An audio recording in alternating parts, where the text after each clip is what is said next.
भिक्षा देना, अलमस गिविंग मूली का पराठा सांबार चावल। काशी राज्य में चंदन बोलकर एक व्यक्ति रहता है। वो कोई भी उस गांव में काम के लिए आया तो ऐसे लोगों को सांबार मूली डालकर खाना देता था।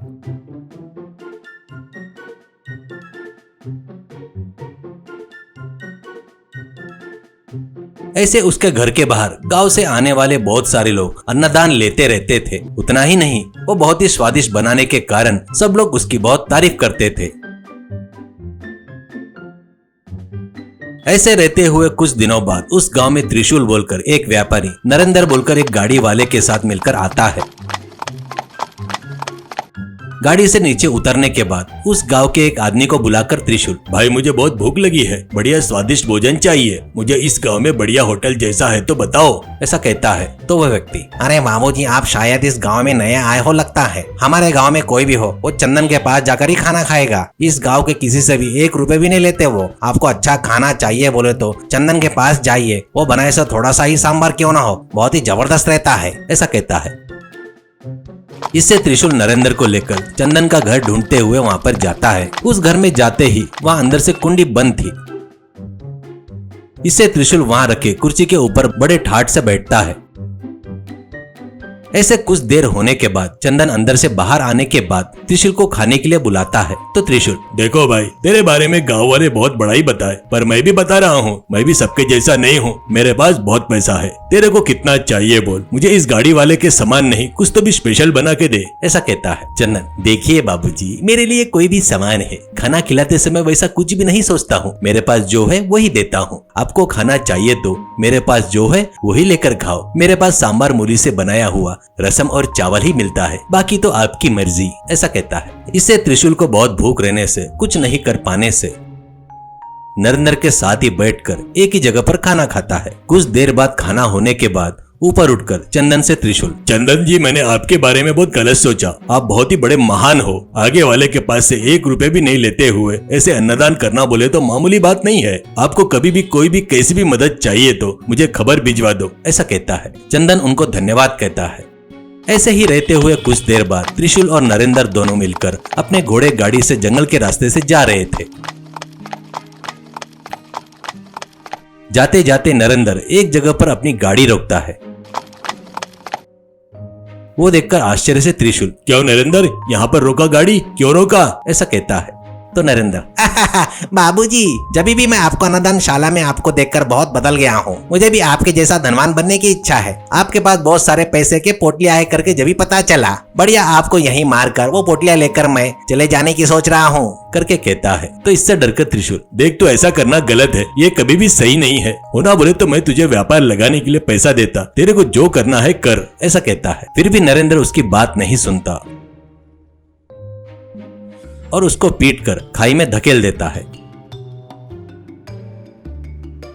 उसके बाद उसके पास के पूरे पैसे की पोटलियां लेकर बहुत दूर के राज्य में चला गया।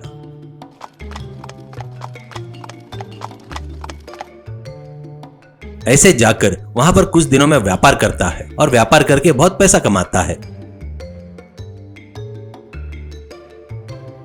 उतना ही नहीं, वहां पर रह रहे गांव के प्रमुख लोगों में वो भी एक व्यक्ति बन जाता है। पर नरेंद्र को उतना पैसा कमाने के बाद उसके अंदर पाप का डर बैठ जाता है। उसने त्रिशूल को जबरदस्ती मार डाला है करके वो बात हमेशा उसको सताती रहती है। उतना ही नहीं, उसके साथ कुछ लोग, प्रमुख लोग, बड़े लोग बैठते थे। अपन किसी के साथ धोखा किए तो वो पिशाच का जन्म लेकर अपने से बदला लेते हैं करके वो लोग बातें करते हुए सुनता है। दिन ब दिन वो डर नरेंद्र में बैठ जा रहा था। ऐसे कुछ दिन बीत जाते हैं।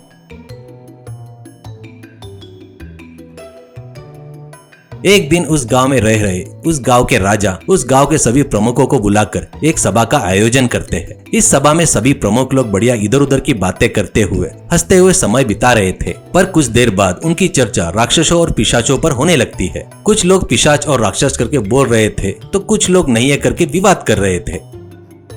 ऐसे ही रहते हुए एक बार अचानक वो सभी लोग शॉक हो जाते हैं। वैसे त्रिशूल एक राक्षस के रूप में आकर वहां पर खड़ा हो जाता है। उसको देखकर सभी के सभी लोग एकदम डरकर इधर उधर भागने लगते हैं। पर राजा उन सभी को रोककर शांत करके त्रिशूल को क्यों ऐसे राक्षस का जन्म लिया है और क्यों यहाँ पर आए हो करके सवाल करने से तब त्रिशूल नरेंद्र घोड़ा गाड़ी चलाता था तब उसके साथ कैसे धोखा किया करके उसके साथ गलत किया करके साफ साफ बताता है। इससे राजा को बहुत गुस्सा आता है। उतना ही नहीं नरेंद्र को बहुत गाली देता है।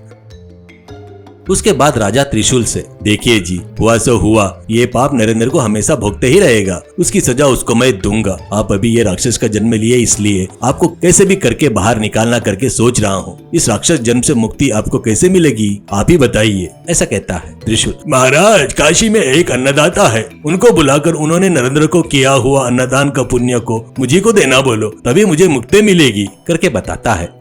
इससे राजा सोच विचार करके अपने सैनिकों को बुलाकर तुरंत काशी से चंदन को बुलवाता है।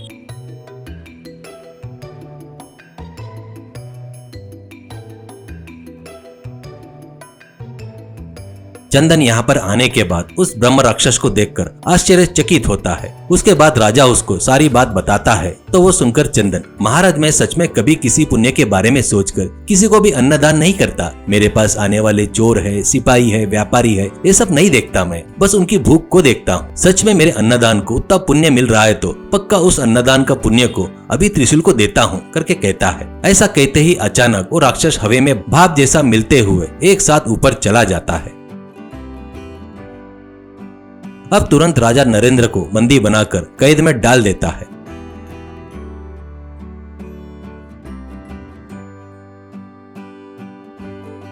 उतना ही नहीं, चंदन की बहुत तारीफ करके उसको बहुत सारा इनाम देकर उसके गांव भिजवा देता है।